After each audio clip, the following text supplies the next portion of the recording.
Hi, my name's Dan. I'm a third year architecture student, and today I'm going to be talking about what makes a good public place and the relationship between top-down and bottom-up approaches. But before we start to consider which is most effective in developing place, it's best to kind of define place. It's got a few different definitions. You might be more familiar with a descriptive definition of place, which is demonstrated on the left here. And that's kind of where place is defined as kind of got a location, it's measurable within boundaries. If you take this room, for example, it's got a corner over there and a corner over there. You could measure it, it's got characteristics, it's got a certain amount of square feet. It's something you can measure. So the world is composed as a series of these places. What is more relevant to answering the research question, though, is a social constructivist definition of place. And by its most simplest definition, that's where place is kind of an area that is meaningful to you in some way. Again, if we take the idea of the theatre, let's say you're a theatre student and you've kind of had lots of lived experiences with the place. You'd come back to look quite fondly on the place. It's kind of the social processes that define the place and kind of give it its own characteristics. So who should we trust to create place? I mean, with the social constructionist definition, it's more an individualistic kind of feel. You can only really experience a sense of place yourself. People have different places depending on their own experiences. So top down, we refer to as kind of people that rely on their education, their experience, professional urban designers. They kind of rely on what they've learned through their career to create optimal public place. A bottom-up approach would be kind of the people that know the place the best themselves, so those who actually inhabit the place.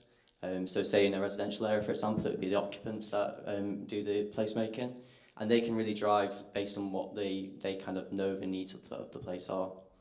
But why is it important to actually develop a sense of place? A sense of place has been seen to kind of host a whole load of benefits. Just to tap into a few of these, occupancy, for example. If there's a reason to go to a place and interact with it, you get occupancy and all its associated benefits. Eyes on the street, for example, so more people around, less crime, because there's more people watching, more witnesses. And stewardship as well, so space becomes to have more, like it's cared for a lot better. So if we kind of, as a starting point, look at how it's changed over time, placemaking's been kind of historically very top-down. It kind of looking back to ancient time at the master builders, they'd lead big public work projects. They'd kind of be commissioned by like the emperors of the land, or and they'd make all the decisions and have quite a heavy hand. Moving into more like church settlements, for example, in England and Wales, they were kind of for the greater good. It's designing public space around fortifications for the safety of people, obviously a different time. Napoleon's rebuilding of Paris, again, very, very much directed by top down. And it's kind of a lot of public infrastructure improvements. But some top-down practices have been now considered to be quite deeply misinformed. For example, Le Corbusier's plans for Paris. But as we've evolved into a more democratic society, just to point out this lady in the middle behind the sign there, that's Jane Jacobs. And she was a very profound bottom-up thinker. And she offered a very powerful retort to the historic top-down practices in placemaking. So when developers came along and said they wanted to put a big highway or whatever it was going to be in the eyes of top-down to improve the place, she said, no, look, we've got like a community going on here, we've got a sense of place developed, you're disregarding all these qualities that we hold so dearly. And then how can we start to consider how place actually developed? Because as mentioned, it's quite difficult to define a sense of place because it's individual to a person. So this is kind of a lead-in social constructionist sort of quote. Each pause in movement makes it possible for a location to be transformed into place. But what does this mean? So if you take a space, as an example there I put on the Great Plains, obviously very spacious. So it's kind of, you could walk through it, you could walk for days, like it almost like carries on. But then if you had a chance to pause, maybe you like admiring a particular viewpoint, or if you bumped into someone, or like whatever it was, that whether a place is created is a different matter, but it provides an opportunity for a place to develop. And then that's what we can see in these sort of community-like based images on the right here, where people come together and they get all the benefits that come along with a sense of place. So I'm going to start to introduce two case studies, a bottom-up and a top-down approach, and how they both kind of approached placemaking. So this is a bottom-up approach. It's in Bradford, and it was seen to be quite a neglected area. People weren't interacting with the community. They were a lot of crime going on. So a lot of the benefits I've said with that come with a sense of place, like stewardship and increased safety, they weren't happening here. So it was not with a massive budget or anything, but it was commissioned by Bradford Council, and they kind of involved all the residents to sort of remove barriers that would prevent them from accessing the public place. So quite a key factor they found is that people along the street felt quite underrepresented. So it was all about sort of representing them through art projects, like these shutters on the bottom here. They were just propped up kind of to keep like on a construction site, and it's like introducing people's cultures and historical contexts.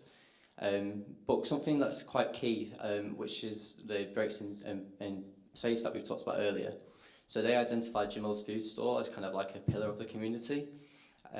So as people would gather, they've kind of evolved this location to be more than just selling fruit and vegetables. It's kind of become a bit of a community hub.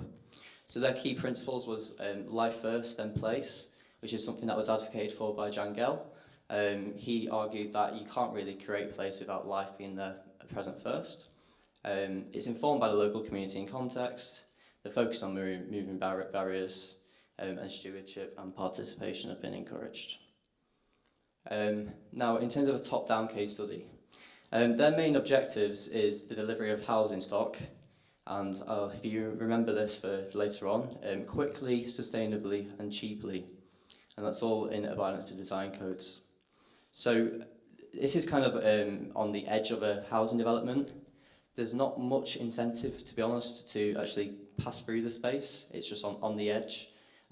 You might be thinking it might be great in summer, but it's actually overshadowed, and there's no life there before it's been built.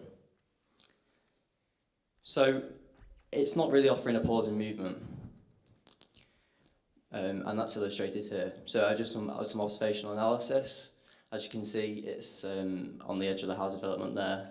It might be a bit more aesthetically pleasing, it depends. But you can see on the left there's a lot more annotations going on where people can talkscapes, it's more interactive. There's a massive carriageway going along down the top-down approach. So it's not necessarily, when you look at placemaking objectives, something that would encourage people to use the place.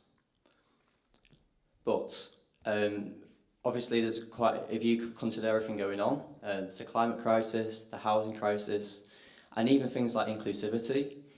Top-down approaches tend to meet all these because they are so strict against design codes. If you look at the Great Nathan study, then they've got drop curve, for example, so if you're in a wheelchair you can completely access that place. They delivered loads of new housing, and they've met all their sustainability goals. Whereas the bottom-up approach doesn't necessarily have the resources or funding to tackle these issues. They're kind of taking existing places and trying to create a sense of place. So then, what's the solution? So I proposed a hybrid model to placemaking, where it's kind of, as it said earlier, you need life first. So a top-down thinker would kind of bring a piece of the jigsaw puzzle in the sense of these wider objectives. They would design against the sustainability goals, ensuring it's accessible, all these sort of wider goals. Then once it's occupied, a bottom-up thinker then require like more funding to actually come into the place and ensure people are interacting and actually developing a sense of place. But it does require collaboration from the get-go, I think it would be sort of quite difficult to create sustained sense of place in the Great Nathan study. That's just my own opinion. It's not necessarily what would actually happen. But yeah, it's sort of like a hybrid model of placemaking where both sides collaborate together. So thank you.